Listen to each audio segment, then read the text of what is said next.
Ang laban ni Cuadro alas tara mga body at atin itong pag-usapan. Laban kung laban sa gitna ng ring, Pinoy ang inaabangan ng buong daigdig. Former 3-division world champion John Riel Casimero ay nasa 125 pounds na ang timbang. Ayon nga po yan sa kampo ni Cuadro Alas.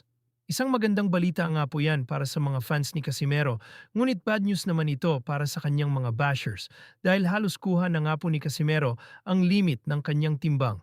Halos 3 araw na lang ay makikita na natin ang bakbakan ng dalawa.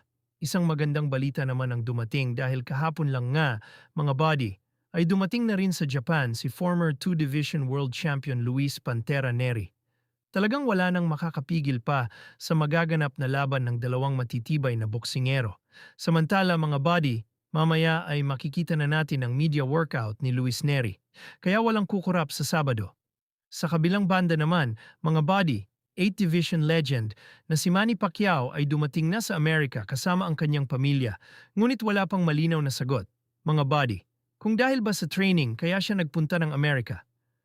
Alam naman kasi natin na may magaganap na rematch sa pagitan nila ni Floyd Mayweather Jr. Samantala, speaking of Floyd Mayweather, ay nagpakita na rin at pinasilip ang kanyang practice dahil sa gaganaping exhibition fight niya na gaganapin na ngayong buwan kontra kay kickboxing legend na si Mike Zambidis. Abangan natin ang laban na yan mga body dahil alam naman nating lahat na sunod na ang rematch nila ni legendary Manny Pacquiao na gaganapin naman sa buwan ng Setyembre. So, yan lang muna ang mga update natin ngayon sa boxing, mga body.